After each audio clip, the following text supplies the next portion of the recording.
Introduction. Imagine a Tuesday morning where you wake up and actually know where your car keys are. You walk into the kitchen, and the counters are clear enough to see the granite underneath. There is no pile of mail towering over the toaster. You make your coffee, and instead of feeling a heavy weight of "I have so much to do" pressing on your chest, you feel nothing. Just peace. You aren't running late. You aren't sweating because you can't find a clean pair of socks. You aren't apologizing to your boss or your spouse or yourself for the 10th time this week. This moment feels like a dream, but it is exactly where we are going.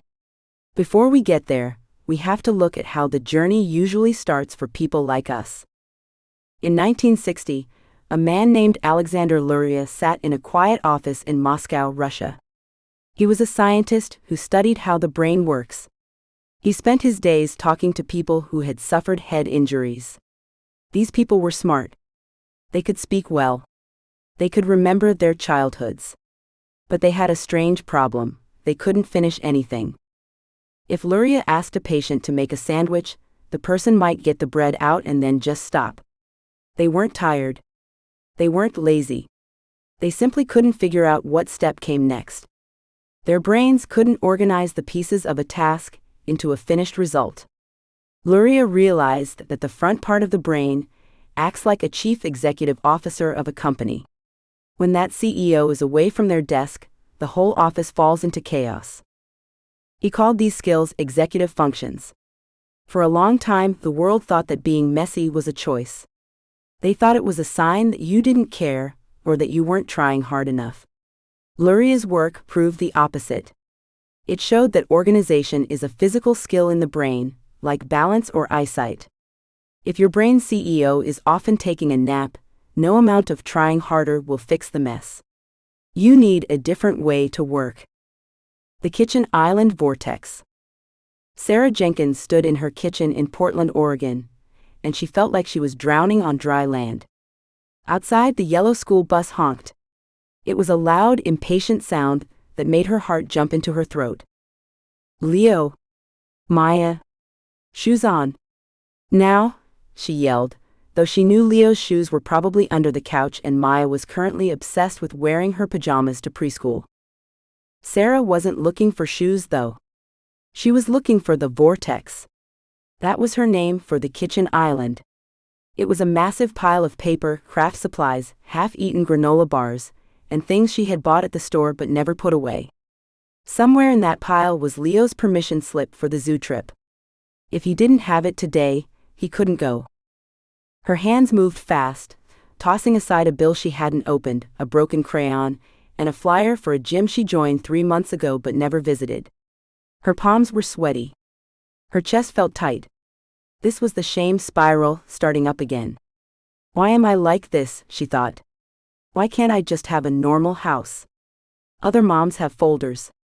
Other moms have hooks for their keys. I'm a 34-year-old woman who can't find a piece of paper." The bus honked again. "Found it," she gasped. She pulled the slip from under a sticky juice box. It was covered in dried apple juice. It was wrinkled and stained, but it was there. She scribbled her name, shoved the kids out the door, and watched the bus pull away. As the house went quiet, Sarah didn't feel happy that she found the paper. She felt exhausted. She sat down on the floor right there in the kitchen and cried. She was a freelance graphic designer. She was creative, funny, and smart. But her house felt like an enemy she was fighting every single day. She had spent hundreds of dollars on clear plastic bins. She had watched every "Clean With Me" video on the internet. Nothing stuck. She felt like a failure. The myth of the lazy adult. If you have felt like Sarah, you are not alone. There is a specific kind of pain that comes from being an adult who can't seem to adult. You see people on social media with their perfectly labeled spice jars and their empty laundry baskets, and you feel like there is something deeply wrong with you. You have probably been told your whole life to just focus, or just put it away when you're done with it. These pieces of advice are like telling a person who needs glasses to just see better. It doesn't work that way. The struggle you have with clutter isn't about being lazy. It is about how your brain handles three specific things. Dopamine. This is the chemical in your brain that makes you feel rewarded. Most people get a little hit of dopamine when they finish a task. For an ADHD brain, the dopamine isn't there. Folding laundry feels like walking through chest-deep mud because there is no reward at the end. Object permanence. For many of us, if we can't see it, it doesn't exist. This is why we leave things out on the counter. If we put the mail in a drawer, it vanishes from our minds forever. Decision fatigue. Cleaning a room isn't one task. It is 1,000 tiny decisions. Should I keep this? Where does this go? Do I have a place for this? Our brains get tired after 5 minutes of these questions, and we simply shut down. This book is not about trying harder. It is about building a world that works for the brain you actually have, not the one you wish you had. We are going to stop fighting against your nature and start working with it. What this journey will give you. By the time you finish these pages, your life will look different. Not perfect but managed. You will learn how to end the shame spiral. You will realize that a messy room is not a moral failure. It is just a room that needs a better system. You will learn how to set up low-friction zones in your house. These are spots where it is actually easier to put something away than it is to leave it on the floor. We are going to find your ADHD tax, the money you lose because you bought something twice or paid a late fee, and we are going to get that money back. You will discover how to use body doubling to get more done in an hour than you usually do in a week. Most importantly, you will get your mental space back. When your house is a mess, your brain is loud. When we quiet the house, we quiet the mind. This approach is backed by science and history. We aren't just looking at modern tips, we are looking at how some of the greatest minds in history dealt with their own chaos. The tools we will use. We are going to follow Sarah as she tries to turn her panic closet into a functional space. We will see her wins and her messy middle parts. We will also look at the lives of people like Benjamin Franklin and Leonardo da Vinci.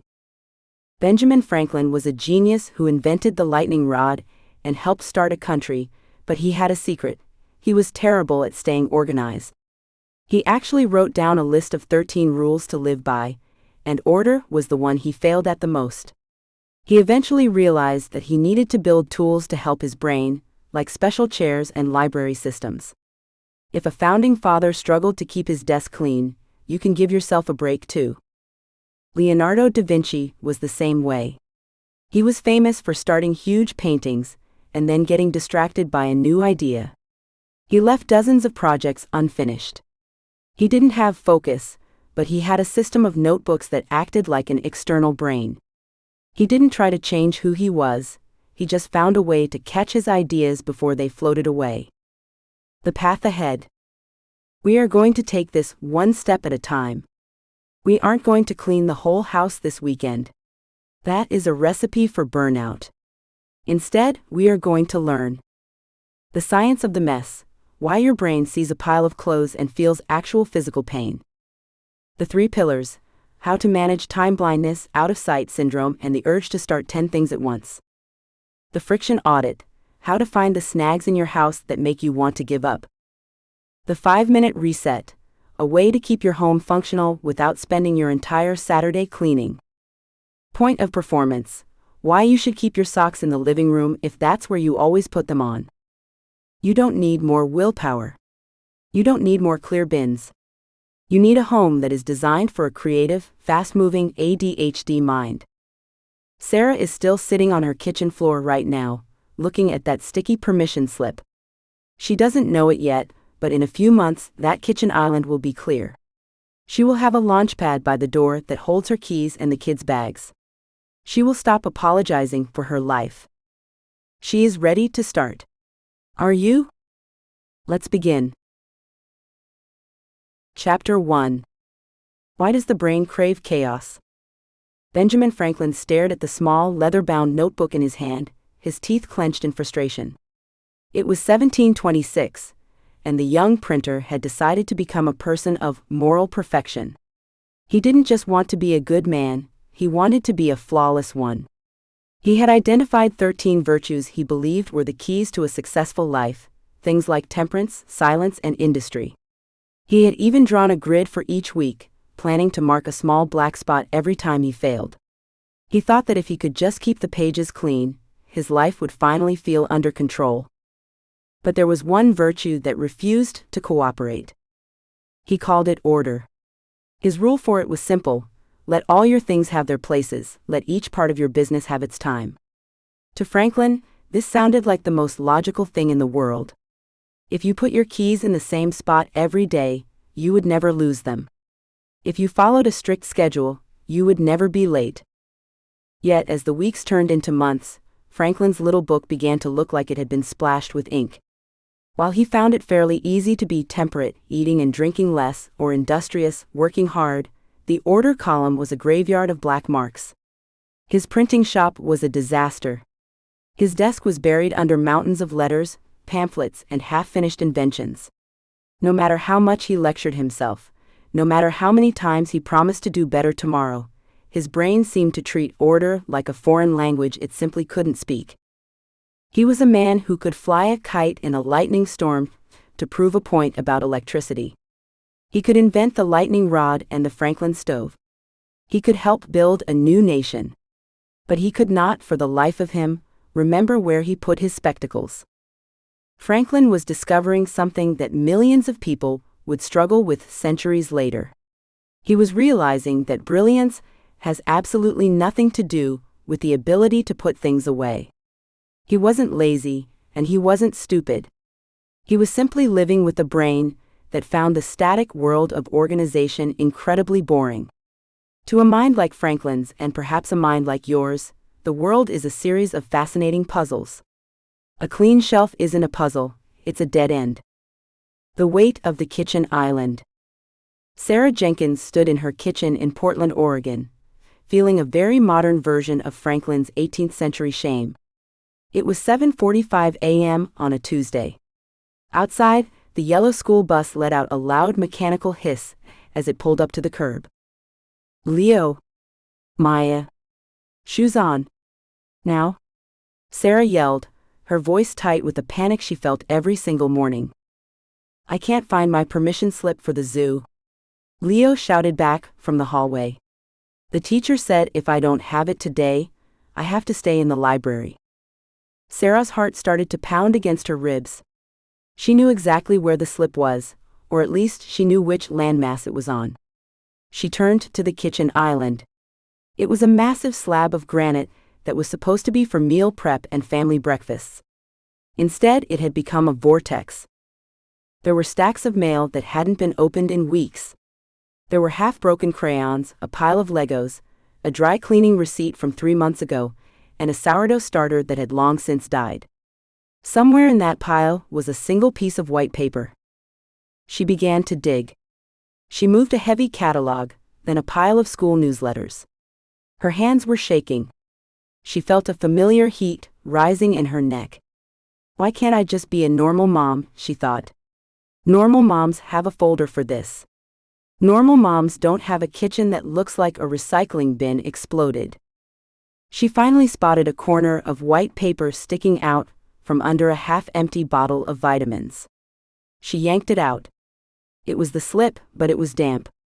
A juice box had leaked in the pile at some point, and the bottom half of the paper was stained a sticky, translucent purple. "Got it?" she yelled, ignoring the fact that it looked like it had been pulled from a gutter. She scribbled her name on the soggy line and shoved it into Leo's backpack just as he ran out the door. As the house fell silent, Sarah didn't feel relieved. She felt exhausted. She leaned her forehead against the cool granite of the island. She felt like she was paying a price every single day just to exist. A price in stress, in lost time, and in the constant feeling that she was failing at the basic parts of being an adult. The mystery of the prefrontal cortex. To understand why Benjamin Franklin struggled in 1726, and why Sarah struggled in her kitchen, we have to look at the command center of the human brain, the prefrontal cortex. Imagine your brain is a giant, busy orchestra. You have the violins, your emotions, the drums, your physical movements, and the trumpets, your creative ideas. For a song to sound good, you need a conductor. The conductor tells the violins when to be quiet and tells the drums when to start. In the brain, the prefrontal cortex is that conductor. It handles what scientists call executive functions. These functions include prioritizing, deciding which task is most important; sequencing, figuring out the steps to get a job done; working memory, holding on to a piece of information like where you put your keys while you do something else; impulse control, saying no to a distraction so you can finish what you started. In a neurotypical brain, the conductor is usually pretty steady. When a person walks into a messy room, the conductor says, "Okay, first we pick up the clothes, then we clear the desk, then we vacuum." But in an ADHD brain, the conductor is often distracted. Maybe the conductor has stepped off the stage to go look at a cool bird outside the window. Or maybe the conductor is trying to lead 5 different songs at the exact same time. When you look at a vortex like Sarah's kitchen island, your brain doesn't see a series of small, easy steps. It sees a giant, overwhelming wall of noise. Because the brain can't figure out where to start, it often chooses to do nothing at all. This isn't laziness. It is executive dysfunction. It is a physical breakdown in the way the brain processes information. When Franklin wrote about his struggle with order, he was unknowingly describing a brain where the conductor simply couldn't keep the beat. The high price of the dopamine tax.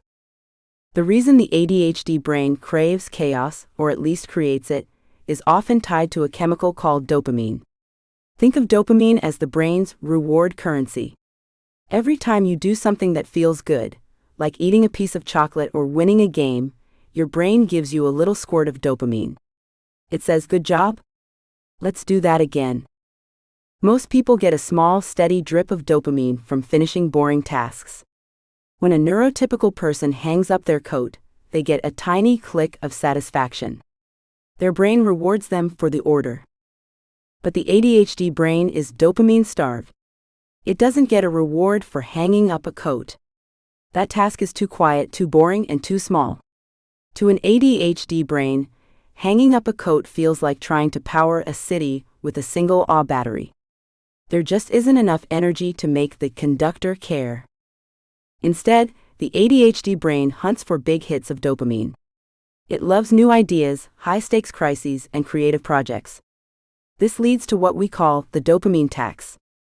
The dopamine tax is the hidden cost of having a brain that ignores the boring stuff. It's the $40 late fee on a bill that was sitting on the counter for 3 weeks. It's the $5 you spend on a new coffee because you can't find your travel mug. It's the hours of sleep you lose because you were hyper-focused on a new hobby at 2 a.m. instead of cleaning the kitchen. It's the emotional cost of the shame spiral that happens when you realize you've lost something important yet again. Benjamin Franklin paid this tax constantly. He was so busy thinking about the nature of electricity and the future of democracy that he simply couldn't find the dopamine required to file his letters. He would often spend hours searching for a document he had just been holding. He was a wealthy man, but he was time poor because his lack of order forced him to repeat his work over and over. The illusion of the right system. Sarah sat at her desk in her home office, surrounded by half-empty boxes. 2 weeks ago, she had watched a video of a professional organizer on social media. The woman in the video had a pantry that looked like a laboratory. Everything was in clear plastic bins. Every bin had a beautiful, handwritten label. "That's it," Sarah had whispered to herself. "That's the secret. I'm not messy, I just don't have the right bins." She had spent $150 at a container store. She bought bins for the snacks, bins for the craft supplies, and bins for the miscellaneous items. She spent an entire Saturday morning, a morning when she should have been playing with Leo and Maya, labeling everything. For 4 hours, she felt amazing. The new system high gave her all the dopamine she needed. But by Monday, the system had already started to crumble. She realized that to put a snack away, she had to take the lid off the bin, place the snack inside, put the lid back on, and slide the bin back onto the shelf. It was only 3 steps, but to her ADHD brain, it felt like climbing a mountain. By Wednesday, the snacks were just sitting on the counter next to the bins. By Friday, she had forgotten what was in the miscellaneous bin because it was opaque and she couldn't see through the side. Now, looking at the bins, she felt worse than she had before she bought them. "Even when I try, I fail," she muttered. She felt like she was a broken adult. She believed that if she just had more willpower, she could be like the woman in the video. What Sarah didn't realize was that she was trying to use a neurotypical solution for an ADHD brain. Most organizational systems are built on the idea that order is a habit you can build through repetition. But for someone with ADHD, habits are incredibly hard to form because the reward for the habit isn't there. Sarah didn't need more bins. She needed to stop trying to force her brain to act like someone else's. The speckled axe realization. Late in his life, Benjamin Franklin wrote his autobiography. He looked back at his moral perfection project and his struggle with the virtue of order. He shared a story about a man who went to a blacksmith to buy an axe. The man wanted the entire surface of the axe head to be as bright and shiny as the sharp edge. The blacksmith agreed to do it, but only if the man turned the heavy grindstone himself. The man turned and turned, but the blacksmith pressed the axe so hard against the stone that the work became incredibly tiring. Eventually, the man looked at the axe. It was still covered in dark spots or speckles where the raw iron showed through. "I think I like a speckled axe best," the man said, exhausted. Franklin used this story to explain his own life. He realized that trying to be perfectly orderly was like trying to make the whole axe shiny. It was exhausting, and it took away from the time he could spend doing things that actually mattered, like inventing, writing, and helping people. He concluded that a benevolent man should allow a few faults in himself to keep his friends in countenance.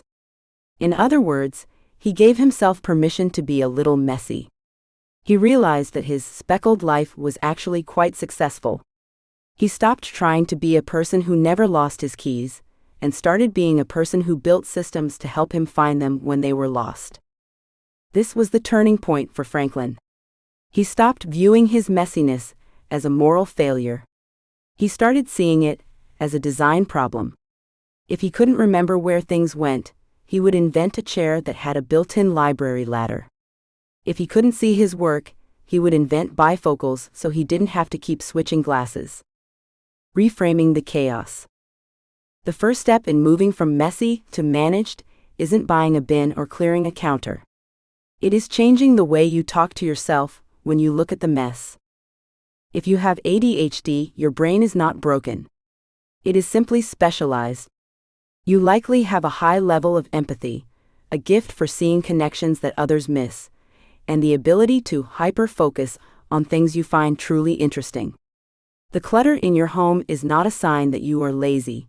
It is a sign that your environment is not currently designed for the way your brain works. When you see a doom pile of papers, your brain isn't seeing trash. It is seeing a collection of unmade decisions. Every piece of paper in that pile represents a question you weren't ready to answer. Do I need to keep this? Where does this go?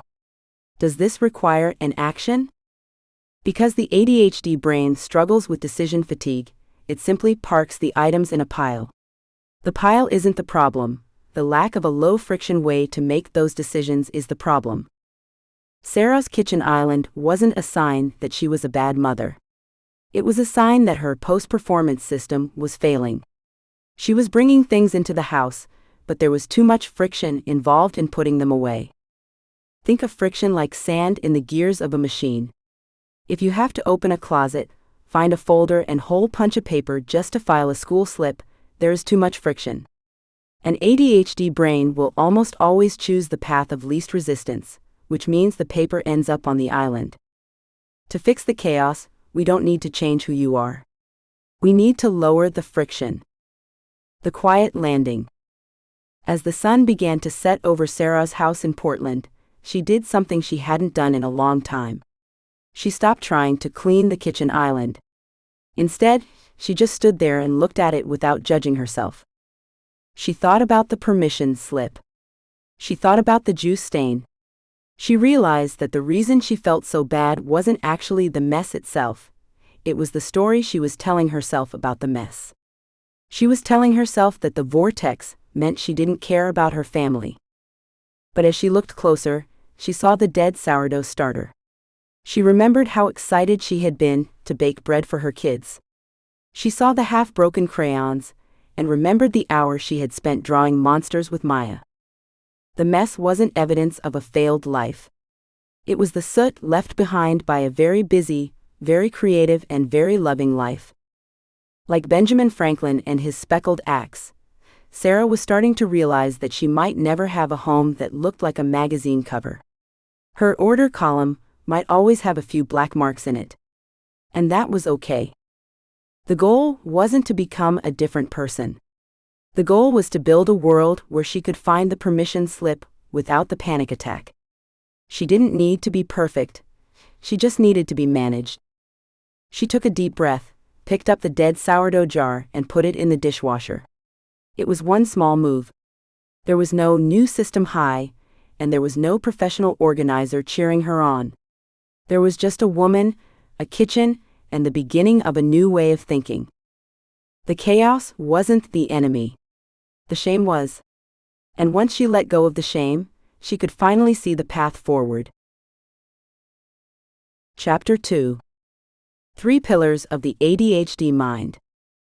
Imagine 2 neighbors, Tom and David. Both men are 40 years old, both work in sales, and both live in identical houses on the same street. On a Tuesday morning, both men realize they are out of coffee. Tom walks into his kitchen. His counters are clear. His cabinets are closed and painted a soft white. He opens a cabinet, finds the coffee canister exactly where it belongs, and makes a pot. To an outsider, Tom is the picture of having it together. He never loses his keys because they go in the drawer. He never buys extra milk because he checks his list. His home is a series of closed doors and hidden items. David walks into his kitchen. His counters have a few piles of mail, a half-finished model airplane, and 3 different coffee mugs. He doesn't have cabinet doors, he took them off years ago. His coffee is sitting on a shelf right next to the stove, in plain sight. He also has his car keys hanging on a giant neon orange hook right next to the fridge.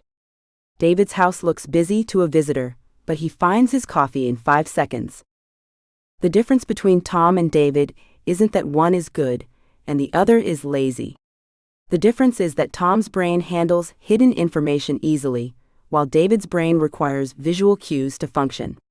For years, David tried to live like Tom. He bought the beautiful cabinets. He put his keys in a drawer. And for years, he was late to work every day because he forgot the coffee existed and couldn't find his keys. David didn't need to work harder. He needed to accept that his brain works on a different set of rules. Most people are taught that being organized means putting things away. For an ADHD brain, putting things away is often the fastest way to make them disappear forever. The myth of the lazy mind. There is a common belief that if you just cared enough, you would put your laundry in the dresser. People say that organization is a choice, like choosing to eat your vegetables or go for a run. They think that if your desk is a mess, it's because you are choosing to be messy. This is a lie. It is a myth that has caused more pain than almost any other part of the ADHD experience. The truth is that the ADHD brain is physically wired differently. It isn't a lack of willpower. It is a difference in how the brain handles 3 specific things: seeing objects, feeling time, and picking what to focus on. These are the 3 pillars of the ADHD mind. When you try to use normal organization systems, you are trying to drive a car on a train track.